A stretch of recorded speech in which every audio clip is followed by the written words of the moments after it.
ปริมาณน้ำทางตอนบนเนื่องจากมีปริมาณน้ำสะสมจากฝนที่ตกต่อเนื่องในพื้นที่ตอนบนของลุ่มน้ำเพิ่มสูงขึ้นและรอรับปริมาณน้ำฝนระลอกใหม่จากอิทธิพลพายุคาจิกิส่งผลให้ที่สถานี C2 จังหวัดนครสวรรค์มีปริมาณน้ำไหลผ่าน 1,598 ลูกบาศก์เมตรต่อวินาทีมีแนวโน้มเพิ่มขึ้นระดับน้ำยังต่ำกว่าตลิ่ง3เมตร96เซนติเมตรมีแนวโน้มเพิ่มขึ้นขณะที่สถานี 43 เขื่อนเจ้าพระยาจังหวัดชัยนาทระดับน้ำท้ายเขื่อนยังต่ำกว่าตลิ่ง3เมตร97เซนติเมตรมีแนวโน้มเพิ่มขึ้นโดยกรมชลประทานได้ผันน้ำบางส่วนเข้าระบบชลประทานทั้งสองฝั่งของแม่น้ำเจ้าพระยาตามศักยภาพของคลองที่รับได้พร้อมพิจารณาทยอยปรับเพิ่มการระบายน้ำผ่านเขื่อนเจ้าพระยาตามความเหมาะสมส่งผลให้พื้นที่นอกคันกั้นน้ำได้รับผลกระทบบริเวณคลองผงเพงจังหวัดอ่างทองคลองบางบานตำบลหูเวียงอำเภอเสนาตำบลลาดชิดตำบลท่าดินแดงอำเภอผักไห่จังหวัดพระนครศรีอยุธยาที่อยู่ติดกับแม่น้ำน้อยหากระดับน้ำทางตอนบนเพิ่มสูงขึ้นและส่งผลให้มีปริมาณน้ำไหลผ่านเขื่อนเจ้าพระยาเพิ่มมากขึ้นจะแจ้งให้ทราบเป็นระยะต่อไปปิยาพันธ์ยังเทียนรายงานด้านจังหวัดอุดรธานีได้รับข้อความแจ้งเตือนภัยจากพายุคาจิกิให้ระวังน้ำท่วมฉับพลันน้ำป่าไหลหลากน้ำล้นตลิ่งและดินโคลนถล่มกรมป้องกันและบรรเทาสาธารณภัยได้ส่งข้อความแจ้งเตือนพื้นที่ลุ่มต่ำริมแม่น้ำที่ลาดเชิงเขา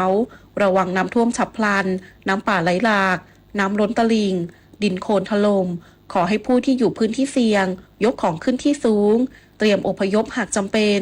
พร้อมเคลื่อนย้ายกลุ่มเปราะบางไปที่ปลอดภัยซึ่งพายุคาจิกิมีแนวโน้มเคลื่อนขึ้นฝั่งเวียดนามตอนบนในวันที่ 25-26 สิงหาคมนี้และจะอ่อนกำลังลงอิทธิพลจากพายุทำให้ฝนตกหนักและมีลมแรงในวันที่ 24-27 สิงหาคมนี้บริเวณจังหวัดอุดรธานีและจังหวัดอื่นๆในภาคตะวันออกเฉียงเหนือพร้อมขอให้ประชาชนติดตามข่าวสารอย่างใกล้ชิดจันจิรางามนุรักษ์ทีมข่าวสวท.อุดรธานีรายงานจบข่าวอรัญญาชมชื่นอ่านรับฟังข่าวครั้งต่อไปเวลา 7:00 น.ค่ะติดตามข่าวที่นำเสนอไปแล้วได้ที่ www.thainews.prd.go.th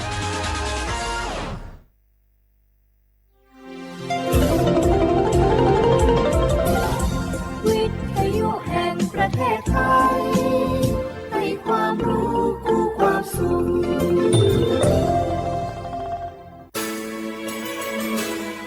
สถานีวิทยุกระจายเสียงแห่งประเทศไทยจังหวัดเชียงใหม่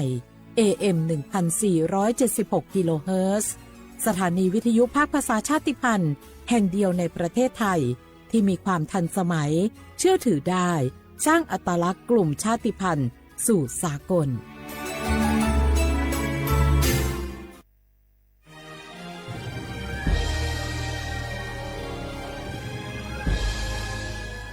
เกิดเป็นคนไทยเติบโตบนผืนแผ่นดินไทยจงภูมิใจในความเป็นไทยชาติไทยเรานั้นนับเป็นชาติที่มีความเป็นมาเก่าแก่ยาวนานเรามีภาษาวัฒนธรรมและมีสิ่งต่างๆที่เป็นเอกลักษณ์ให้เราได้ภาคภูมิใจในความเป็นคนไทยเราควรเห็นคุณค่าและมีความรักชาติหวงแหนแผ่นดินอันเป็นมรดกของบรรพชน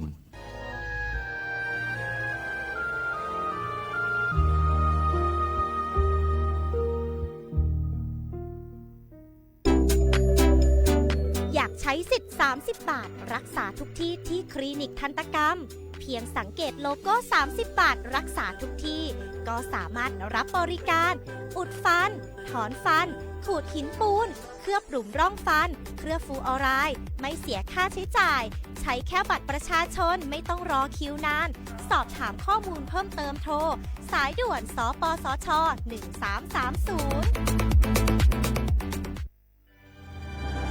คนไทยทุกคนหากเจ็บป่วยเข้าข่าย6อาการฉุกเฉินวิกฤตถึงแก่ชีวิต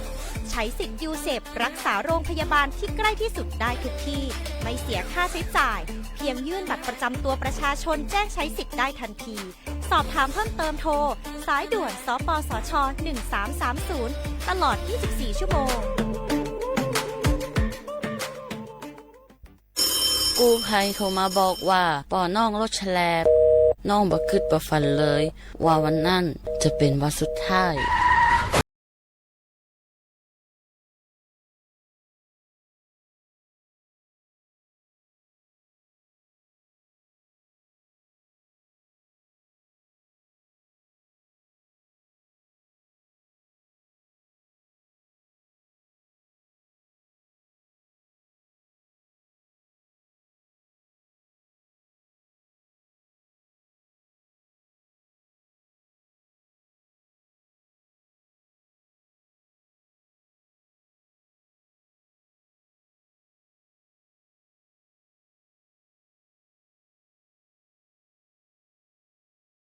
สำนักงานประชาสัมพันธ์ที่ 3 กรมประชาสัมพันธ์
写话不来画画，你呢？丑么花你真么？啊我李松我都知道话不了，啊我李松我ปากกากูโง่ปัญญาธาจิ้นหมายงะสถานีวิทยุกระจายเสียงแห่งประเทศไทยจังหวัดเชียงใหม่ว่าโดจ้าในแนวปัญญาสมมุควานีเจโมถือขวาด้วยที่มูลงปัญญาหนีมุควานีสามโมถือขวาด้วยที่ยิมาหนีขวาดงอ่ะนาที่เนียควานีนาเนียเซอาทินี้ทาววิทยุว่ามือจามาโดยจามาบอกให้ยีระบบยา AM ยีความถี่โง่ปัญญาที่ตัวลี่ยาสิจะโชว์ขึ้นกว่าโดยจะอาทินทาวระบบไลฟ์สดจงอ่ะ Facebook ว่าไลฟ์ยายีเพลงว่าสวทเชียงใหม่ AM 1476กิโลครึ่งโง่งะนี่เมที่ยิงโง่ปัญญาเอาลิซูอาบังโง่ปัญญา是哈啥呢？你每天你把个佛呢，一口你多你真话口。啊，这边呀我太啊包我们呀嘿哈你真话呢。你每天你把个นาที你丢啊，วันจันทร์ที่25ไงเดือนสิงหาคมเนี่ยพศ把个2568ที่คงมาโง่งาเอาเชื่อว่าถ้าวิทยุข้างนี้น่าจะสู้งาทลายสวัสดีสุดละข้อความงาอาทินี้ที่มาเทเชื่องาที่มาแจ้งเตือนอยู่ที่มาซื้อจินเช่งาอันนี้กูเราคนอยากจะควรจะปีเมื่อที่เบกจะ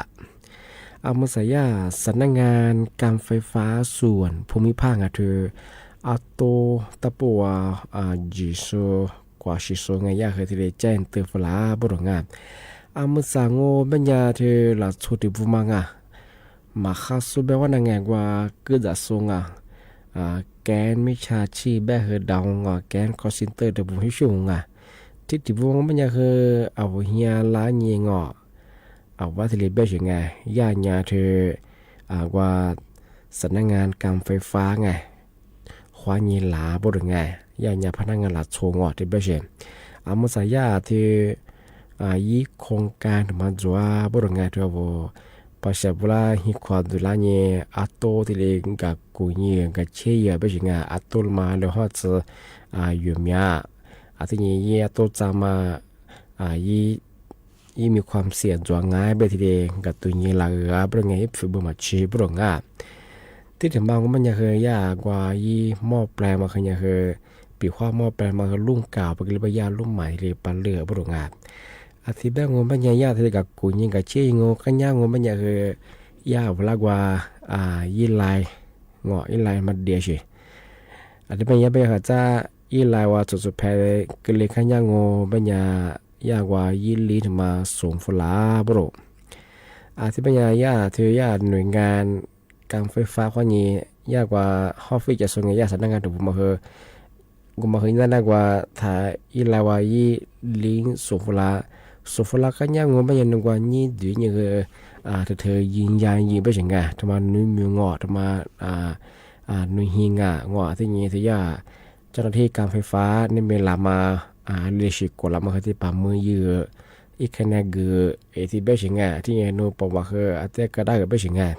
อาจจะแบบยาเจ้าของมันจะใช้ในนักว่ายี่หม้อแปลงไงปีขวัญหน้ากว่าโนหม้อแปลงมาลุ่มเก่าก็เลยแบบนั่นลุ่มใหม่เลยคือเอาตรงออกว่าหม้อแปลงระบบดิจิตอลที่เฉียงออกอาทิตย์เป็นยังไงวันที่การที่วันยามาซึ่งเป็นยังไงยาเจ้าหน้าที่การไฟฟ้าเป็นยิงอ่ะยาอีกโครงการที่ดีอยากเข้าเป็นยังไงผมเฮฮิกว่าเดือนละยิงกับกูยิงกับเชี่ยเลยยิ่งจะเป็นยังไงอาทิตย์ยังไงว่ายากูนักก็จะไปเฮ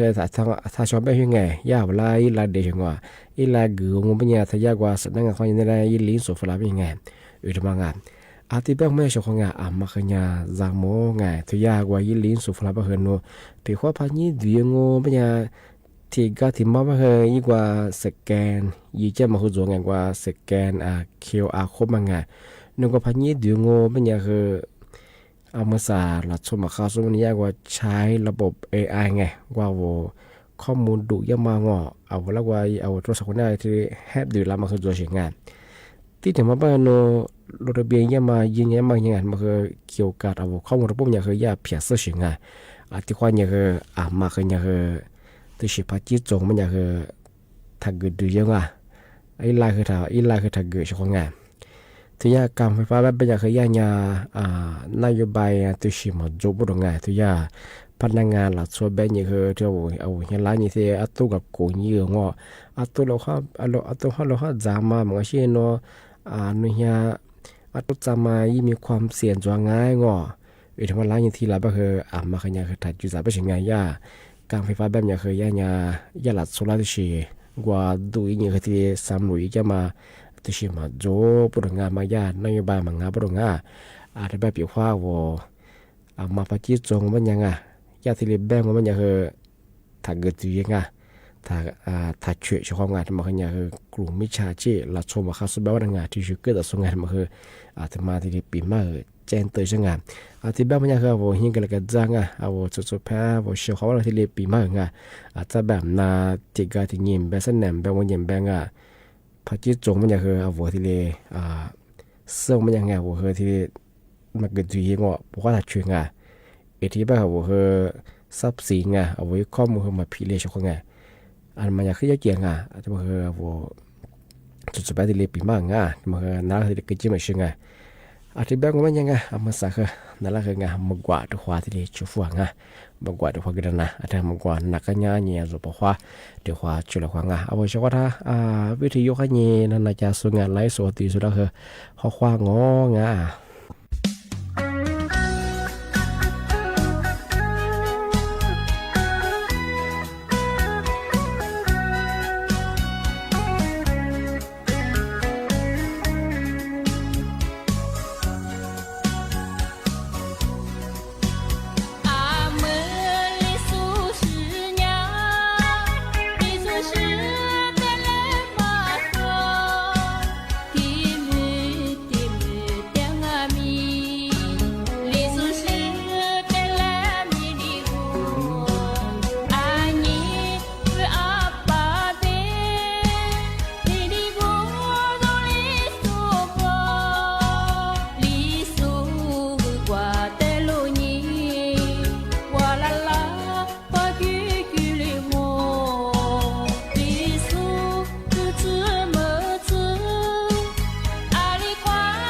子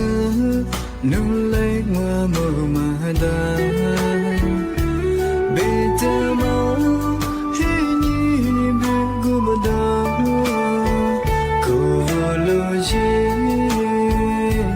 路的河。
这次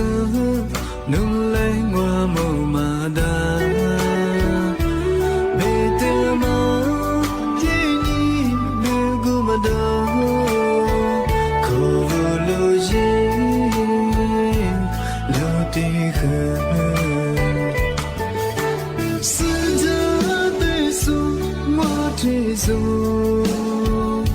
是那无苦啊路上。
dia semua tiro Ramami do mami Ale besun te fuke balase Inalo besu nisho Wani ni te no se lo Roni ni te ma chichi Mulio Nini dia semua tiro Tome la tiro aleve Aleve semute mille gidase Mille ke madao Mille ke madao Tiro lale Mille ke madao Nune ni nelo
Topa tiro ngami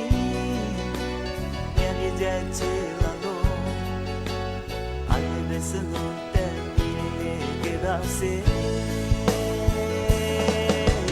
Mille ke madao Tiro lale Mille ke madao Tiro lale Mille ke madao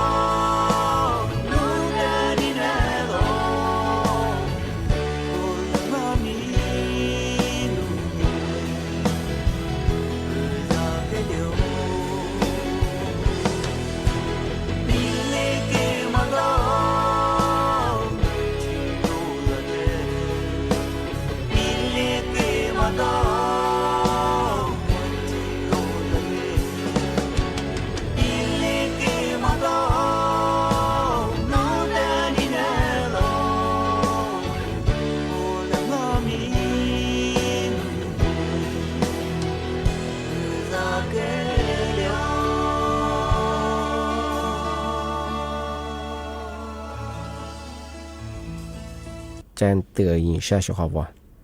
อามุสยาสำนักงานตำรวจเชียงใหม่เฮงาเทวชาวหอยูสุตาโปมางามาขยาฝาละจามโมบรงาอามุสาโมไม่อยากทุลโชมาคาสุงกลุ่มมิชาชีพแบ่เฮดาวงาละโชมาคาสุมาเฮวายุหอพาดุเชียยียิงยาจะสุดมาแม่หรองายาเกิดสุดมาจนมาเฮว่ายี่ห้องที่กับผู้หญิงกับ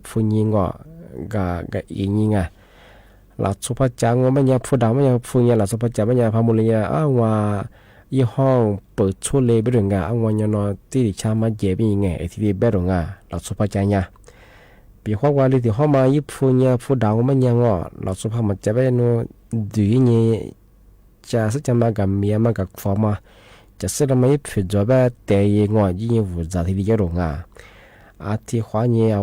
ยี่ห้อพัดจะสุดตะโปมังมาเอายี่ห้อเปิดเราไม่เนี่ยเปิดกันยังว่ายี่ห้อเปิดช่วยเลยว่าจำผิดยี่ห้อเรียกมาเฮจึ้มเมืองว่าจื้อช่วยไปเฮอยู่ที่มังเนี่ยอาทิตย์เนี่ยฝาละนูพอมาเจอว่านู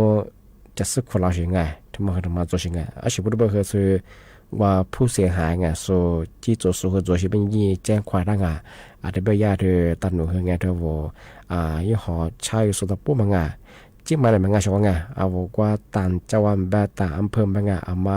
ยี่ห้อในเชียร์ประชาจะว่าเฮงไงเอาที่เรียกสุดตั้งมาเฮ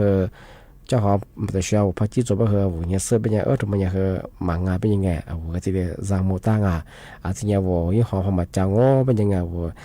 จะสุดจะไม่ผิดฝังว่าเฮงยี่ห้อระกติ้งเต็งจีงานของงานปีว่ายี่ห้อมันก็จะเกิดมาฟ้าชีเป็นไงคือหน้าตาคือตะเกิดที่มันแน่ใจเป็นยังไงถ้ากติ้ง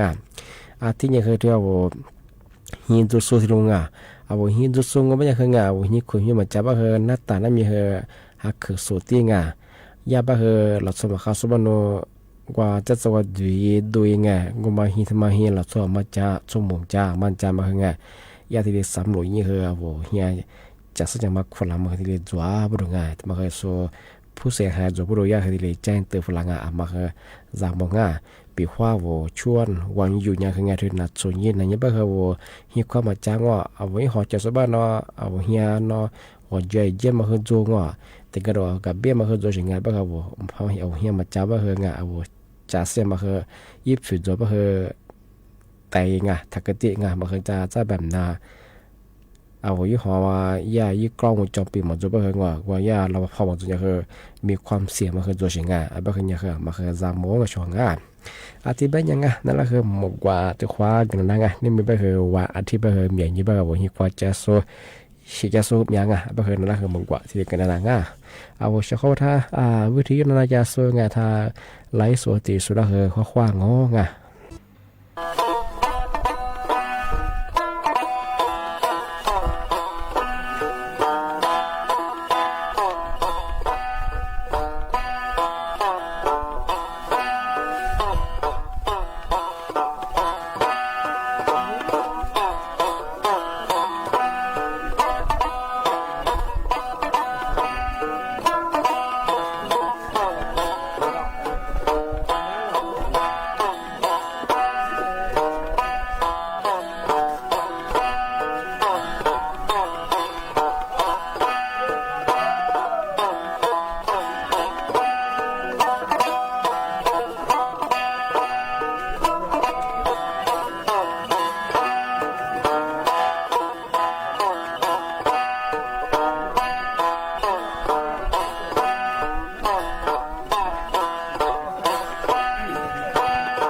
อันนี้ว่าเสือว่าสักเจ็บกว่าเยอะตัวซาแล้วก็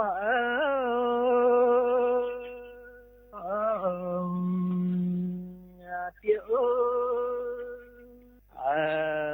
วสักว่าเย็นนะว่าและเยอะ你是我我的啥钱子快都是来快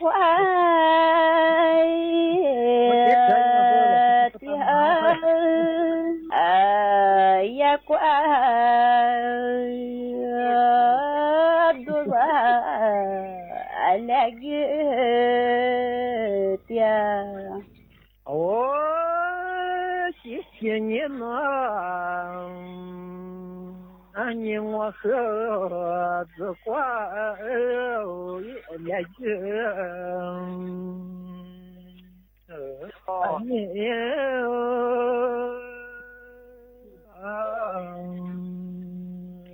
子挂了的毛三呀我别拿我的个来快的嘛，三爷子来个的嘛，三爷子。谢谢你呢，你和三年我的多，也别走，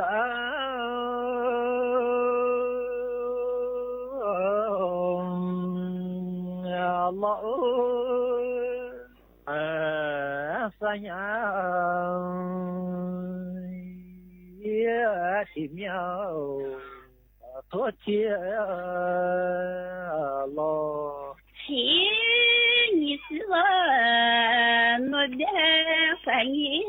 多，别在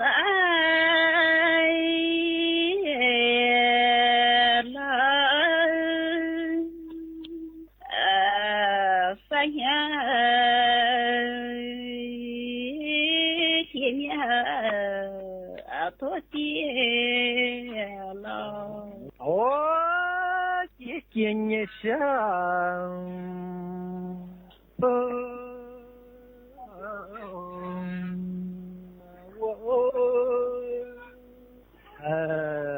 多谢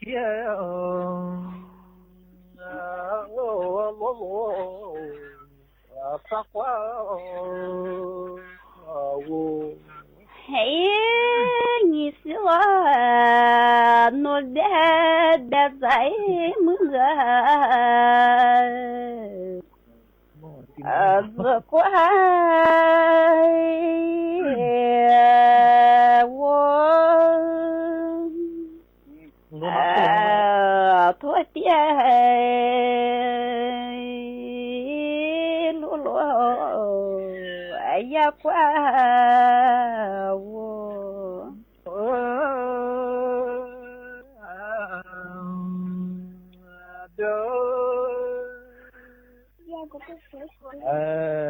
也讲的我们呀的我的那我的我的日子也过马做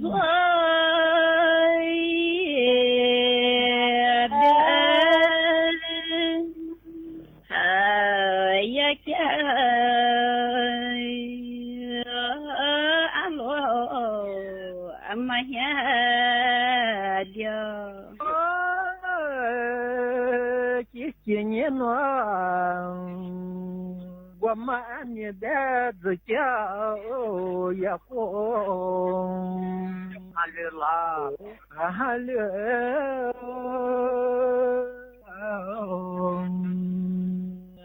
好，也讲也路。你我，我的那你和自家不和还了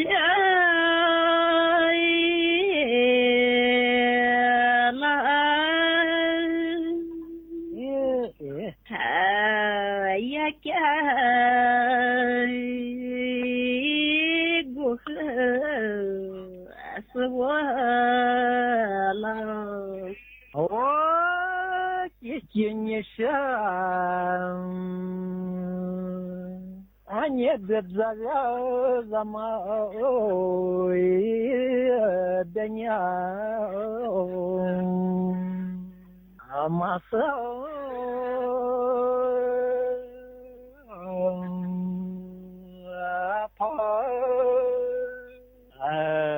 за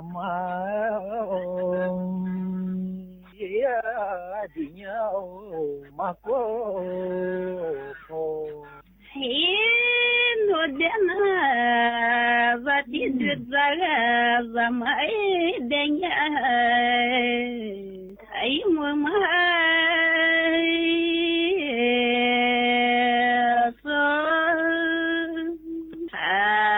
за мои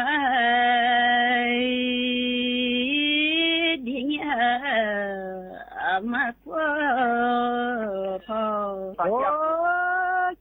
не на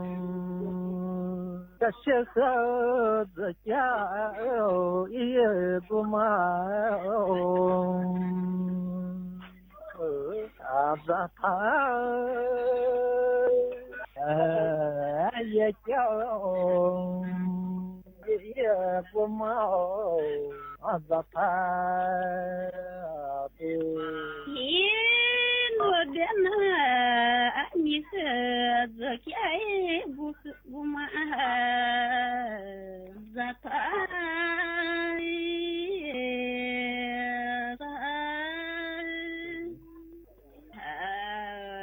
я гума затай.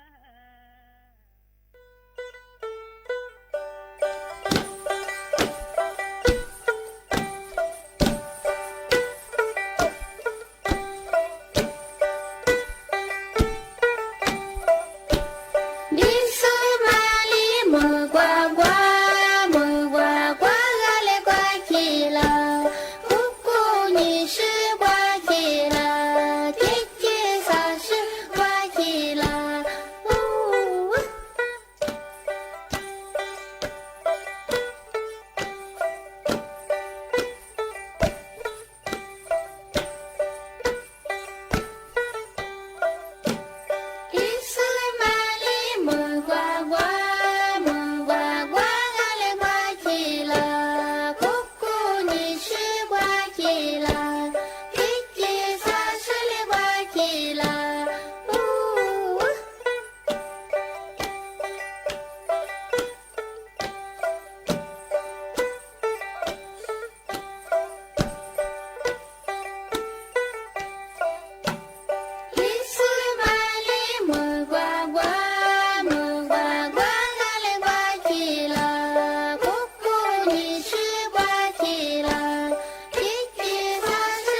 ที่นี่สถานีวิทยุกระจายเสียงแห่งประเทศไทย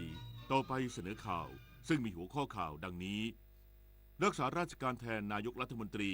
ในฐานะผู้บัญชาการป้องกันและบรรเทาสาธารณภัยแห่งชาติสั่งปภ.ตั้งวอร์รูมร่วมกับทุกจังหวัดเพื่อประเมินสถานการณ์พายุไต้ฝุ่นคาจิกิ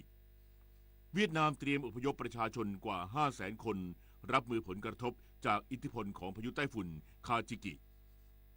รัฐมนตรีว่าการกระทรวงการต่างประเทศจะเยือนกรุงเจนีวาประเทศสวิตเซอร์แลนด์วันพรุ่งนี้เพื่อชี้แจงท่าทีของไทยกรณีกัมพูชาใช้วัตถุระเบิดสังหารบุคคลทีมวอลเลย์บอลหญิงทีมชาติไทยลงสนามนัดที่ 2 ชนะสวีเดน 3-0 เซตในการแข่งขันวอลเลย์บอลหญิงชิงแชมป์โลก 2025 ต่อไปเป็นรายละเอียดของข่าว